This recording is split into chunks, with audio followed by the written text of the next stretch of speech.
How do you deal with big egos? Because certainly you have worked with some big names. Yeah, we had the Wiggins, the Tour winner, Tour de France winner, world champion, everything, a big star in cycling, and he was really outspoken, outgoing. He was a great guy. And then you have Fabian Cancellara, also a really famous cyclist, and he was the opposite. You just see he doesn't tell the truth. He's putting up a show. And do you say something when you see that happening? You're there, you're filming. No, because you know then it breaks. You just want him in your show. You're happy to have him. You have the interview. So shut up and film the damn thing.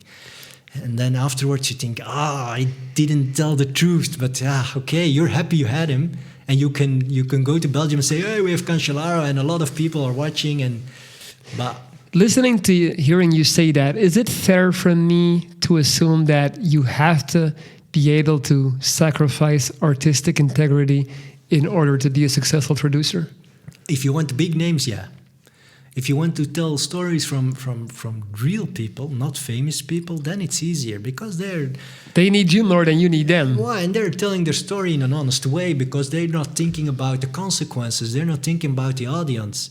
Stars know how it works. They know how television works. That's another playing field. So I like doing shows, documentary series with unknown people, with regular people. That's why you prefer it. Yeah. You don't like the big names because they basically come and do a presentation. Yeah, but it's really hard to sell shows when there's not a star in it. Yeah. We went to the Belgian television stations. We're going to do a documentary series about cycling, and we have Tom Boon, and we have Bradley Wiggins, we have Cancellara, and they said, buy. Here's the money, take it. It's incredible. If we do a show about cycling in the amateur level, they'll say, who's going to watch that? Yeah. Baby, the story is way better. Yeah. So it's hard. It's tricky. But we did it with your pitch. Who's Laurens Dries? Who's Benzo? Who's that guy? You're not famous in their eyes.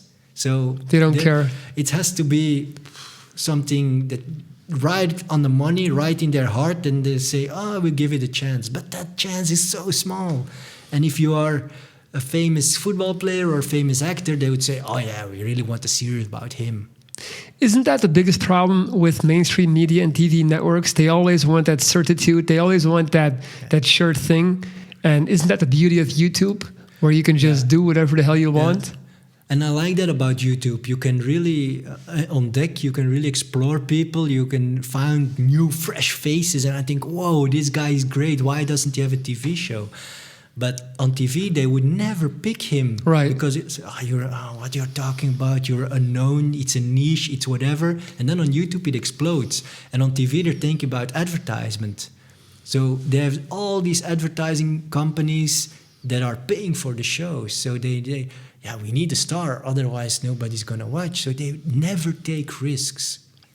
But you talk about selling your YouTube show to a TV network. Aren't you scared that you're going backwards then? Don't you feel like you're on the right path, but again, the money, that's the biggest issue. That's a struggle because I do it with a colleague and we're always discussing what to do with our YouTube channel, because there are now for the first time some mainstream media outlets informing, hey, you want to talk, want to see how you get your show on our channels, we want to maybe want to spend a little on each show. And if we do that, we're becoming them. If we don't do that, we'll be independent, but maybe we will go on for years and never make a buck. It's fucking hard. Do you need help making better decisions in your life? Are you lacking self-confidence and motivation to get things done? Hire me today and get a direct daily line of communication with me through video chat and audio messages. I operate on a week-to-week basis, so no long-term investment is required. 7 straight days of Viking advice will get you right on track. Email me at laurens.dries@gmail.com and change your reality. I'm ready whenever you are. See you soon.